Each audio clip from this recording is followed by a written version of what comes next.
From WJZ, this is breaking news. Back to that big story. One person is dead, another seriously injured in a house explosion in Annapolis. We are live on the scene with what we know so far. Welcome into the News at 5, everyone. I'm Rick Ritter. And I'm Nikki Zizaza. The explosion shook the entire neighborhood and drew a massive emergency response. And we are live in Annapolis with team coverage tonight. We'll go to Bryant Reed in just a moment, but first, let's go to Anne Arundel County community reporter Caroline Forback with what investigators are telling us tonight. Caroline.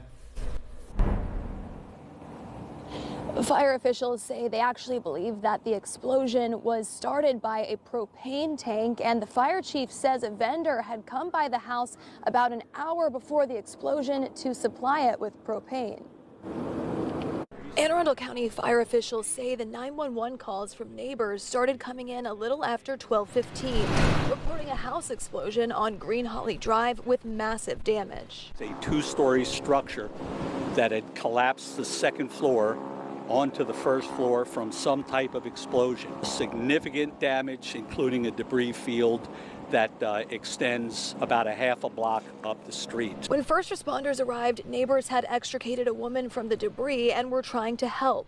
She was pronounced dead at the scene. Firefighters also found a man with severe burns. He was flown to a burn center. Fire officials say a search dog is on scene to make sure no one else is trapped in the debris. The integrity is significantly challenged, but we don't have anybody to confirm that there was not somebody else there, a friend, a neighbor who may have come to help. While investigators work to locate and secure the propane tank, they're also looking for the vendor who supplied the house with propane before the blast. Wherever the tank is, whether it's underground and there's a feed up top, or whether the tank is above ground, everything is kind of buried in debris. So if that vendor, if we can find out who it is and they can point us in the right direction, that would be really helpful. So we're searching Ring cameras for that now. And fire officials tell us they also evacuated 4 of the neighboring homes out of an abundance of caution. For now, reporting live here on your corner in Annapolis, Caroline Forback for WJZ. Right, hard to see. Caroline, thank you. Now let's go to Bryant Reed, also near the scene, with more reaction to the tragedy. And Bryant, you spoke with neighbors about what happened.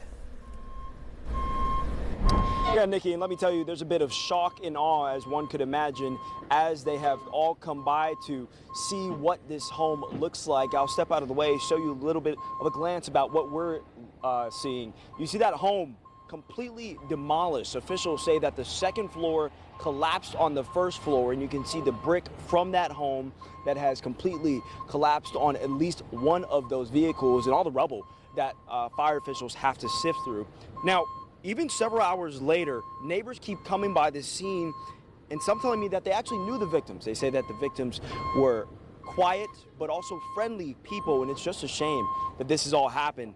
Now, when we got here, neighbors were still also cleaning up glass that has been littered across their yards, and also we've seen insulation that's about 30 feet in the air to kind of give you an idea of how big this explosion was. They also say that it shook their homes. One neighbor says he's lived in the area for 10 years, and there have been propane problems over the years, but this is actually never something that he would have expected. Just heard this loud boom, not like a transformer or something I haven't heard before. I'm outside watching my house shake. She said the whole house shook. She thought the roof had collapsed or something. It knocked pictures off the wall. It was that forceful. And again, we're a good block and a half away. All right.